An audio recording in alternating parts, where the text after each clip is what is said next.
Dr. Rick Seguil. And action. Hey, Jay had a... This is Kirk again. And action. Hey everyone, it's Dr. Rick. And Gab had a question about seasonal affective disorder. Seasonal affective disorder, also known as SAD, also known in the DSM, which is the Bible for mental health, has seasonal patterned depression. That's supposedly a new term. So if this is the first time you're finding me, don't forget to hit the subscribe button down below and the alert button to find out when I do new videos. So so all of you probably know that I'm integrative medicine, and I will follow the typical cues of diagnosis, workup, and then the treatment plans as far as algorithms. But it's important to understand that before going to prescription medicines, and there are two at least that are good, we always have to make sure that you embrace those things in lifestyle that would probably help and maybe reverse some of the symptoms. So let's talk about the diagnosis first. And the diagnosis is considered a problem with, it doesn't matter where latitude-wise you are on the earth. You can have this in Mexico and Florida. You can also have this more frequently in the northern countries. So the thought is that when the eyes, which are an extension of the brain, notice or interpret a decrease in the amount of light per day, then in theory, and this is supposed to be the theory, in theory, you're supposed to be able to calm, get together, slow down, and I guess get prepared for winter. Has the entire Earth, no matter where you are, is cyclical because of its rotation around the sun.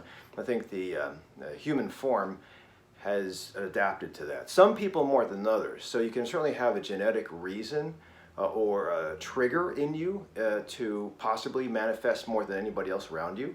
Or it just might be a circumstantial problem or issues, triggers that accumulate in someone's life that puts them over the edge with a change in season. And it doesn't have to be a drastic change like Chicago went from 2 months of summer and now it's just raining and dark all the time. Versus again in on the equatorial countries, you might have just a small change in the amount of sunshine per day.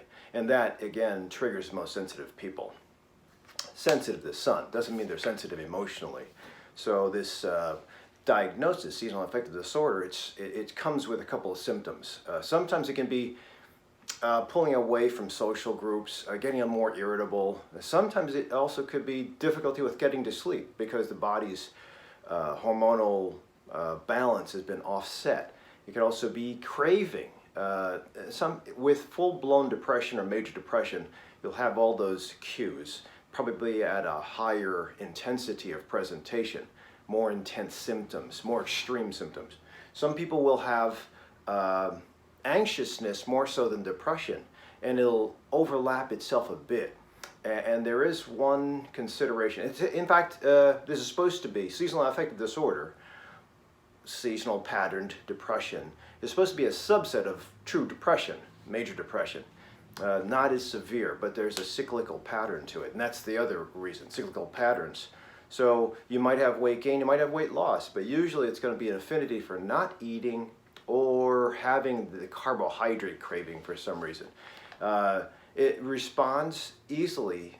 I shouldn't say easily. It will respond to proper treatment, and that's where it's important to make sure you rule out any other diseases.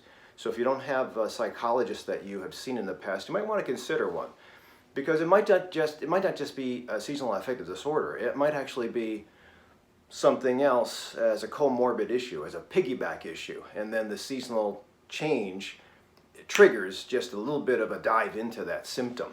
So again, it doesn't have to be related to extreme darkness. It can just be a change or the shift coming. So there are things you can do to diagnose, and again, the first thing is to make sure you don't have any comorbid problems. Second would be to see a professional for assessment. whether it's primary care doc or a psychiatrist or a psychologist. It's important. And then we try to do as much as possible to figure out other issues and then get treated as soon as possible. But we'll talk about treatment in a second. So there's a couple of, it's well documented in studies and research that there are some common things that help with seasonal affective disorder. First, I'll talk about the prescriptions. Fluoxetine has been studied enough, and it does help in the turning off of the seasonal affective disorder symptoms. That's SSRI, it's a prescription. I actually took Zoloft. This is another study. I'll just throw up a couple of studies that I found that were really nice. Psychopharmacology, and we'll touch on this soon. Fluoxetine versus bright light or light box therapy. And I have a video where I did an unboxing of light box therapy. So I'll put it here, and I actually have my light box with me. So, and as far as this is not integrative medicine, this is standard medicine, but I like my alternatives as far as integrative medicine. They're actually books. And I just love the, Scott Shannon is great with his suggestions. I think he takes care of more of pediatric mental health, but same thing when it comes to seasonal affective disorder. So this, once you're diagnosed, is a light box. I'll turn it on now. And usually 30 minutes in the morning, same time every morning is what I would do, from now, which is October, until March, when hopefully the light comes back. So it's pretty bright. And so you can stand with this about this distance away if you can tolerate it. Now, if you have headaches, you have to be careful, but it's supposed to be somewhere off to the side, and you don't have to look straight at it. And there's no UV with this. It's about 10,000 lux, L-U-X. And a lot of them you can get online, so you just keep it within your distance. Now, if you put it off to the side, there's no big harm. The studies have been more on, I'll put this on the side now. Studies have been more on 12 to 18 inches at a certain time in the daytime, in the morning, and to stimulate the bright light, to stimulate the eyes, hopefully turn off the melatonin and get you going and adjusted. Also helping with serotonin, because melatonin is a precursor of serotonin, or at least works in the chain to enzymatically change over to serotonin. And serotonin is your feel-good hormone. That's what fluoxetine is supposed to do. If you can't do it on your own with natural tendencies, then you can get the medicine that'll keep the serotonin in the synapse, in the nerve, touching the nerve longer than it normally would, and supposedly give you a little bit of a boost up in your mood. Other things that you can do, take care of DHA. So I think of all the omega-3s, Americans take too much omega-6, which is a pro-inflammatory. So if you get a lot of omega-3 in your, especially DHA, the omega-3 has two components, EPA and DHA. This is the one that really helps with the brain. So if you don't have to take a vegetable, you can take fish oil if you want, but just make sure you read the label as far as the DHA part. The other thing to do, even if you're on an equatorial country, maximize on vitamin D. So vitamin D, you can push up, especially if you have MS and seasonal affective disorder or fibro. I think you can go a little higher. The question is, in some cases, you'll have toxicity to small papers, toxicity to vitamin D, as far as calcium plaquing to the heart, but it's very rare that I'll have one of my patients go into the 80s to 100s as far as vitamin D levels. I would say at least for 3 months, go heavy on the vitamin D.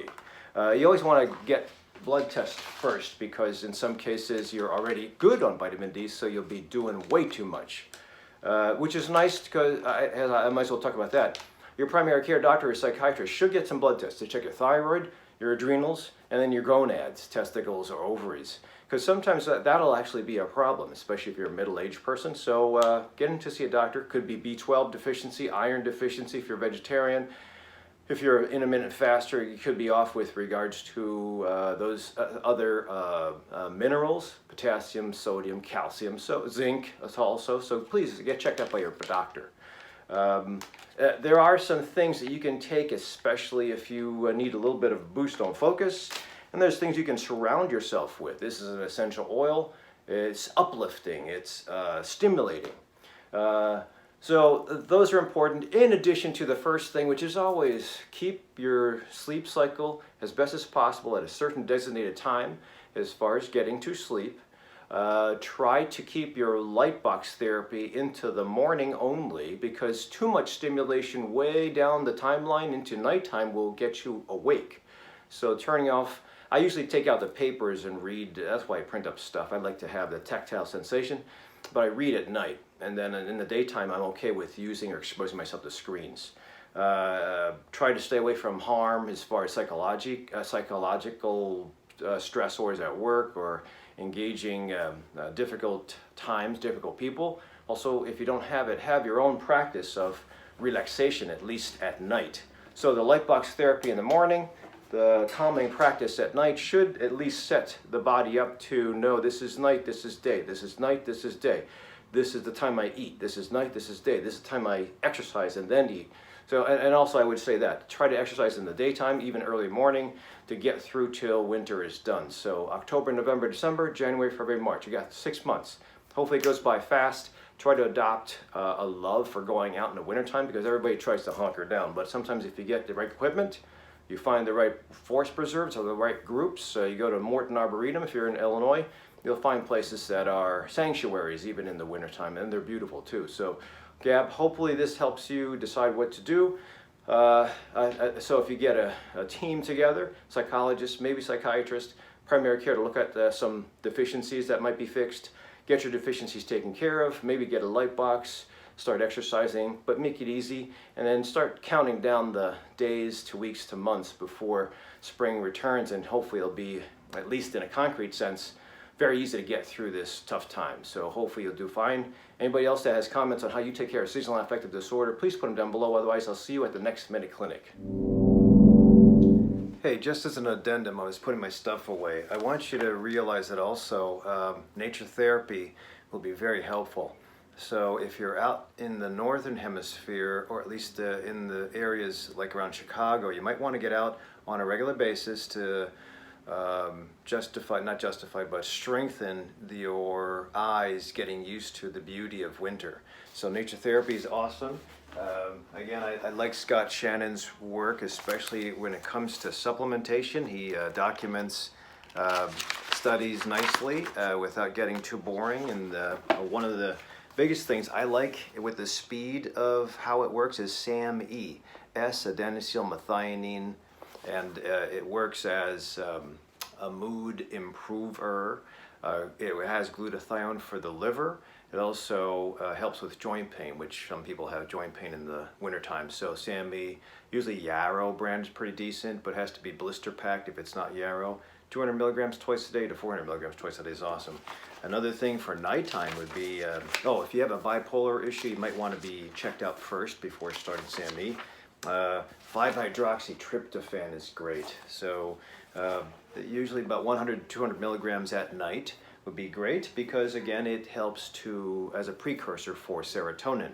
If your serotonin jacks up because you're using your light box therapy, or you're on an SSRI like fluoxetine, then fine. But regardless, it's important to have the building blocks if you're going to make it on your own. So those are two of my favorites. Melatonin, if you use it at night, that's fine too. If you wanted to prevent it for next season, you might want to get on something called Wellbutrin, because the problem with fluoxetine is that whole category of SSRIs, selective serotonin uptake inhibitors, it might make you gain weight. So just FYI. So in that case, Wellbutrin might be better, because Wellbutrin actually cuts your appetite. Remember I mentioned about carb craving for some reason. So people in the wintertime, especially when depression gets intense, tend to eat more, especially the carbs. So sometimes Wellbutrin in your system will help with stabilizing serotonin, norepinephrine, and decrease appetite a little bit. But the only problem is Wellbutrin's a little slow. Fluoxetine's a little faster. Light box therapy, believe it or not, is the fastest. So even if you're, say, in Florida or Mexico or the Caribbean islands, I'd still say get the light box therapy on a regular basis in the morning, 30 minutes off to the side, same time every day. I mean, it won't hurt, number one, unless you have headaches. Sometimes it spurs it on.